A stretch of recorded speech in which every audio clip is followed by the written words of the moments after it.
Optimist Club, Harlan. What is it all about, True Grit? You know, this program that my neighbor, Kevin Matson, kind of started and got involved with the Optimist Club here in Heartland. And I'm a big fan of his, so he's a school teacher, and he's one of the real heroes in our community, and I wanted to sync up with him. We coach a basketball team together as well, so when Kevin presented this opportunity, I wanted to be a part of it because he has introduced this through the Optimist Club in Heartland to the feeder schools that go into Arrowhead High School. So it's middle schoolers, and there's a checklist how they get into this position to win or be nominated for the True Grit Award. And this goes into all elements of their life. And a lot of the kids who ended up competing for it or being involved in it have come through some adversity as well. And so how we define grit is, I think, something that I was interested in, and so I was able to speak to the group here at the Optimist Club and the students that were here representing their schools. We call them the 1%ers because there had to be at least 100 applicants, and they were the ones who won to represent their schools. So it goes into every walk of life, everything that I believe in, and how to just dive into the process and how to be skilled at the little things, maybe not the things that people see, maybe not the things that show up, or the attaboys aren't necessarily available for you all the time, but just involve yourself in the little things, be totally aware of your surroundings and the people around you and the space that you occupy, and if you can make a difference in people's lives, if you can keep a good perspective when things aren't going your way and continue to fight through those difficulties and emerge on the other side. And whatever the scoreboard of the victory might be, we don't know what that is for certain students. Sometimes maybe just making a B in a class is a victory. Maybe it's just being able to have a conversation and not have to sit by yourself at lunch. Maybe it's being bold and making friends. So whatever that looks like in their world that they've been nominated for, we wanted to celebrate that. And so that's why I wanted to be a part of it. Is there a sports or a faith message in this, Brian, in the sense that everybody in the sports world or certain times of life, they're going to pat you on the back when you've won 5 in a row, or you're on that hitting streak, or everything's going great in your life, but does it truly show the character of a person with what they do when the chips are down or something isn't going as well? I think really the takeaway for me when I go around, I speak, and when I'm engaged with people in my community, I coach a basketball team, a 6th grade boys basketball team at Stone Bank. I'm not necessarily looking for the greatest skill if we're talking sports, or I'm not necessarily looking for things that most people would strive to, the final score, a win or a loss. What's important to me is that all the cliches of get better every day, but really just to be a good citizen and to be able to be trusted in the small things which aren't necessarily visible or recognizable to people. I come from a faith background. My faith is very important to me. And, I've kind of grown up with this notion that if you can be trusted in the small things, then you can be trusted in the big things, but not in reverse order. I think it's easy when things are going well and you're getting a lot of praise and you're getting a lot of accolades. It's easy to perform and live your life that way when things are going well. But I truly think the true grit part of it, how you emerge and how you grow as a person, is when things aren't going your way, when doors are closing. If you're going to keep fighting, keep seeking, is a word that I use in my Christian faith a lot, to keep seeking. Seek Him and He'll find you. And I think those doors that are closing might turn into doors that are opening. So that's why I always want to be part of opportunities, events like this, because, my story, I didn't jump to the Brewers TV announcer. I had a lot of hard years of a lot of failure and a lot of work and transition and doubt and times when I didn't think I was going to be good enough. I didn't think I had the right voice or the right look or the right brain to be able to, do this job at this level. And there was those break moments where you break, you can either turn away, go home, stop, quit, go under your covers. or you can try to evolve out of that and try to, all right, why am I not moving forward in this? What are the reasons? Can I dissect those reasons, break them down to the point where it's not an emotional thing now, it becomes a very rational piece, and you can start to chip away, or, I talk about sharpen the axe. Like, you can start sharpening the axe. If your axe is not able to chop wood, it's not because you're a failure. Your axe is probably not sharp enough. Maybe you're not strong enough. So I wanted to get better at all the little things that end up surfacing as a big thing that people see as a sports announcer on a nightly basis usually. And we're two of the few that can understand. Sometimes it seems easy, looks easy, whatever. Sometimes live without a net, no teleprompter, ad lib, it can be crazy. And you had an incident last year, my friend, where you showed your true character by making a mistake and owning up to it. Is that what you share with people sometimes as well? I don't, but I'm not afraid of it either, because in that moment in the NCAA tournament when there was this crazy play that ends, and I didn't call it right, I missed the call. And, that was one of those moments where I wanted to just go back to my hotel room and hide. I mean, there's 15 million people watching this, and I call a game-tying shot for the win. And it wasn't for the win, it was for the tie, and it went to overtime, and it turns out to be one of the greatest college basketball games ever played in the NCAA tournament, Virginia and Purdue. And so after the self-loathing part of that went away, and the mistake of it, making a mistake on that kind of stage, not calling that properly, there's a couple of things that happened out of that. I just decided that I think a lot of people who are in this business, young broadcasters who want to do this, that I mentor and talk to and receive tapes from every day, I think I really need to practice what I preach too, that you're going to get knocked down sometimes, you're going to make those mistakes. Part of the reason you make mistakes is because you're putting yourself out there. Right. You're trusting everything you're about, your vocabulary, your instincts, all of that. And that went against every instinct I had. A heave up meant a shot for me for the win, but it's actually a pass and then a shot. So I just decided in the moments after, really like the hours after, that I wasn't going to run from it, hide from it. I was just going to speak about it. Okay. And I spoke to a couple of national media writers, and I gave my opinion on, this is what I'm going through. This is how I feel. I feel terrible about it. I feel like, we as a team, as a crew, were pitching a perfect game. And then I'm the outfielder that dropped the ball. So we still won the game, and it was still a great game, but it wasn't a perfect game. And I just wanted to express that, and to mostly the audience in mind when I spoke about that was to have them know that mistakes can happen, and that moment wasn't going to define me. I've been doing this job since 1994. I've called buzzer beaters, walk-offs, plays, smallest stage of minor league baseball to the biggest stage of the NLCS, and I had not made a mistake like that, and I hope I never do, but if I do, it happens. It's live television. So I just felt like it's important for me and therapeutic for me to just let's have this conversation with these media writers. I knew it was going to turn into a headline, but at the same time, if somebody can read that and say, yeah, that's good. I can go about my job in a better way now because he went through that and was public about it. So that's why I wanted to do that. And then as it turns out, there were 4 broadcasts of that game. And so local radios, national radio and national TV, 4 broadcasts, all of us, every single one of us missed the call. Really? Every single one. Wow. And I heard from the other guys later, and they said, man, I just seen kind of how you've dealt with this and how people have come at you in a negative way, but also come at you in a very positive way. And that was inspiring for me. Good. And to get responses from legends in the industry, like the Al Michaels and the Mike Tiricos and Scott Van Pelt's and all my colleagues at Turner, Kevin Harlan, all these people just came around me in this really cool moment of brotherhood, like, hey, we got your back. And that, I almost got to the point where I said, I'm kind of glad I went through that, because I learned a little bit about myself.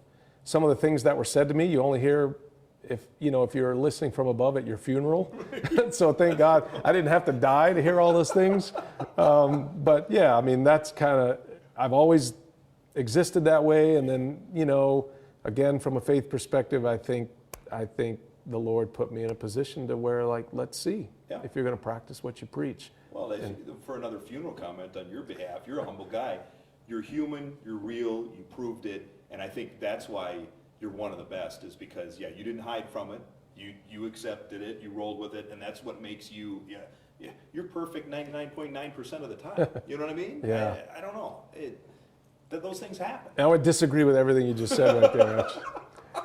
I'm so humble that I agree with everything you just said. But we never have a perfect broadcast. We never, people make mistakes all the time. I make mistakes. We never get to the end of a game. All of us, producer, director, camera operators, video, graphics, audio, all that whole picture.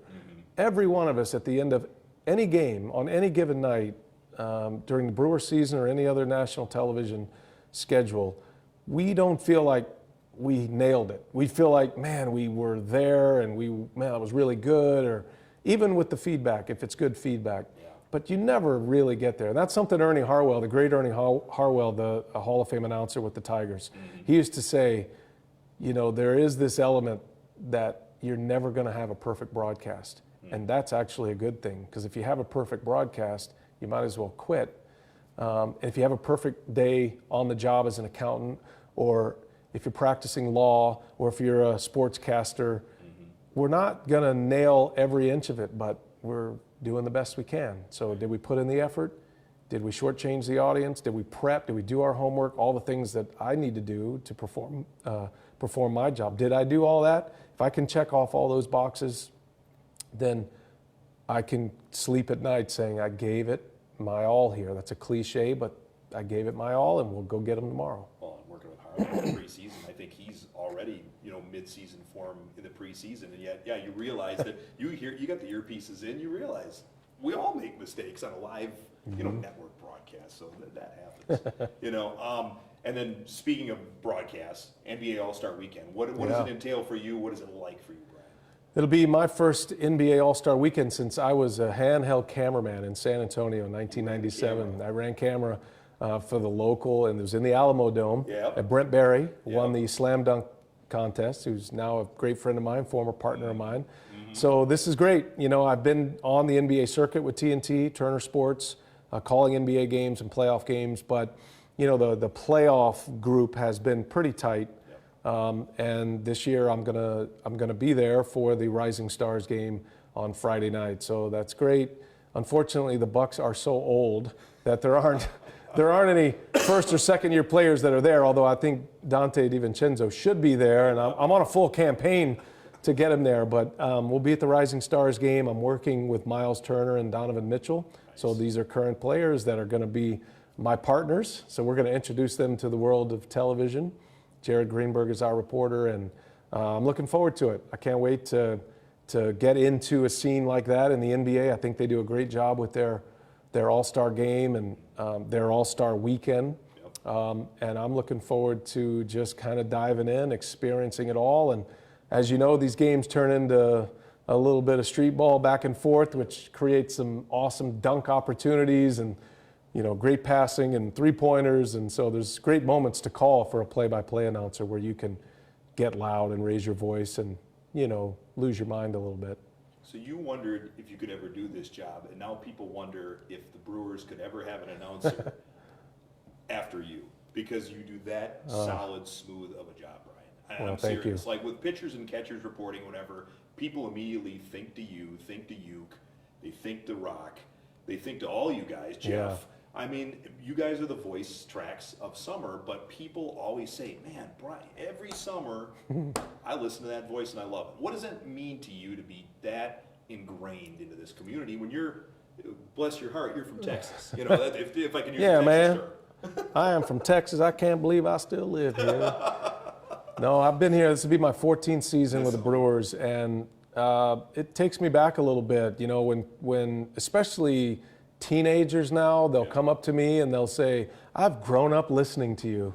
Not only that hurts a little, but it also just, it's a cool thing to hear because, you know, I realize and I understand because I was such a fan of baseball, such a fan of broadcasting as a kid, I know that connection to an announcer. For me, it was guys like Mark Holtz and Milo Hamilton and Jack Buck, living down in Texas. These were the guys that I connected with. I thought they were my friends. I'd never met them, you know, until I was older and in the business, but they felt like my friends because I'm listening to them every day. And so I get that part of it. And, you know, when I get that reaction, because I have been here and I've had chances to leave, and I get this question all the time, when are you going to leave? When are you going to be on your way? And this is a stepping stone. And I've said from day one, when I went through the interview process with the Brewers, the thing that upset me the most, and it came from a few of those who interviewed me, was that I was a flight risk. And my point to all that was, if I'm such a flight risk, and you think I'm good enough to go here and then go somewhere else, then it's on you to be a place that I want to work and I want to stay. Yeah. It's a two-way street. There's loyalty from my end because you, as the Brewers, are giving me this chance, but there's also loyalty from your end that you want me here and you want this to be a place, you create a place and a culture that I want to be a part of. Right. And, you know, I was pretty bold in that statement because I did not come to Milwaukee thinking I would be bouncing somewhere quickly and I can get out of Milwaukee, because all the cliches were there. He's Texas, he's from the South, he's used to warm weather, he's not used to this cold weather, all of that. And we got here, my family, my daughter was in second grade, and we got here and immediately fell in love with the community. We live in Lake Country, we've been here from day one. We fell in love with the city, the ball club, the ballpark, our team, our franchise, the one I work for. And so I've had chances to leave, and I've not left because I don't want to leave. I want to stay here. And even when the national networks came and I was getting opportunities, I wanted to spread my wings and see if I could succeed on a national level. You know, thinking back to 2008 and 2009, those years. And I was only here a year at that point. I did my first national game for Fox with Tim McCarver my first year with the Brewers in September of '07.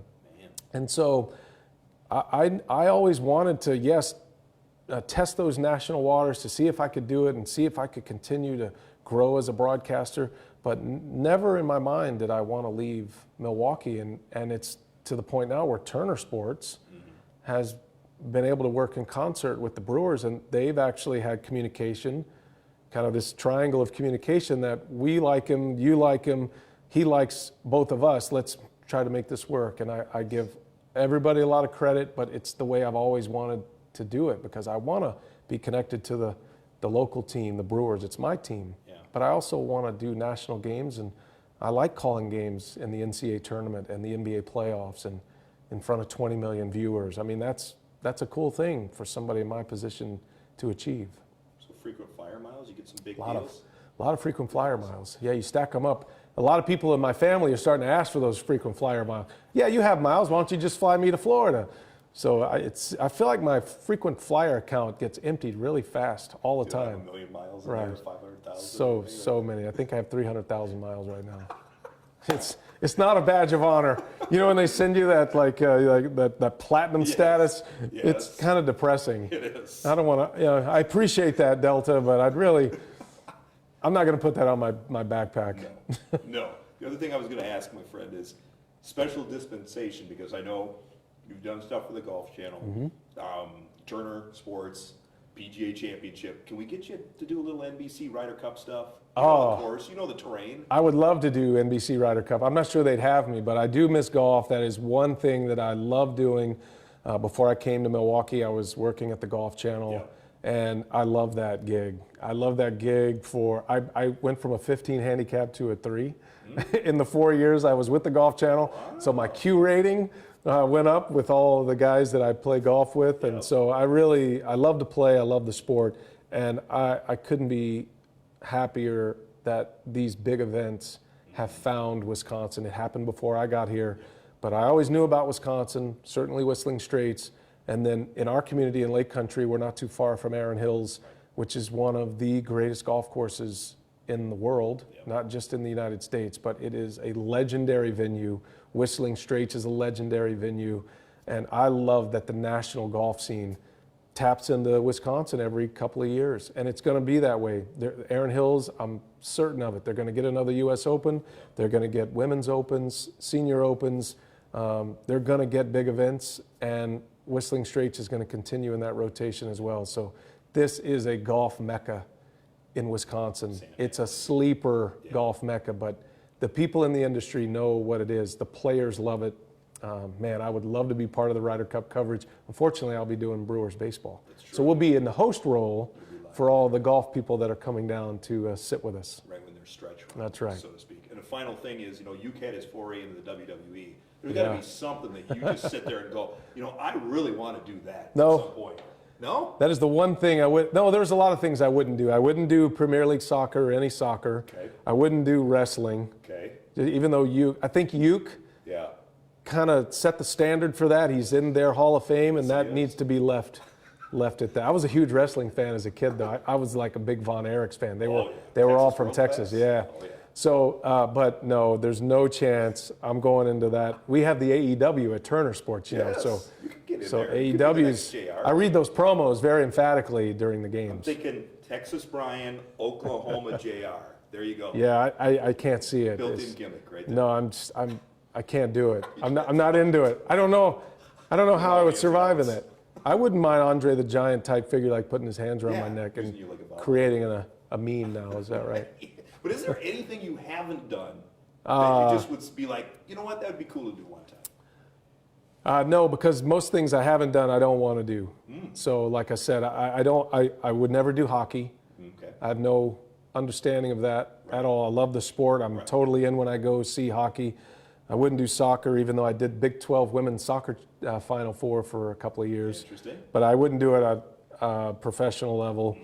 They're just, curling and, like Olympic sports. Yeah. I've done a lot. I've done track cycling. I've done wheelchair basketball. I've done swimming and diving. I've done, obviously, a lot of the main sports. Yep. I did the NFL for 3 years with CBS, and that's another sport that I love, and I love the Packers, and I can be a fan of the Packers, but I really don't have any interest in calling at this point. That feels like my 1 month off. Yeah. And so if I'm going to do the NFL, I really don't have a life at all outside of it. And the Olympic thing, like you said, Brian, doesn't really tempt you either. I did the Paralympics, and that was extraordinarily satisfying to do that. I did the 2000 Paralympics in Sydney, Australia, and it was life-changing for me to see these athletes kind of full circle, bringing it back to the true grit of why we spoke here at the Optimist Club. Yeah. That was special, and that really taught me a lot about athletes, about just the absolute competitive nature of athletes who were elite levels that lost limbs. However, they lost limbs, and they're still competing. And so that was really one of those moments that I was not dreading, but just skeptical going in on how I was going to call that event, those events. And it was 16 days in Sydney, and it was every day, and we were on the air 12 hours a day, basically 8 to 12 hours. And watching these athletes, getting to know them. I worked with Dan Jansen, actually. He was my partner. Yeah. And so we did track cycling together, and it was really, that set me on a path of how I want to view athletes, talk about competitive arena, the competitive arena, and the way these athletes are putting themselves out there. And that really set me on a path of kind of who I am as a broadcaster now. Interesting. Yeah, it's cool. So but I don't have a desire necessarily to do the Olympics. I would love to do it, but it's not a bucket list thing for me.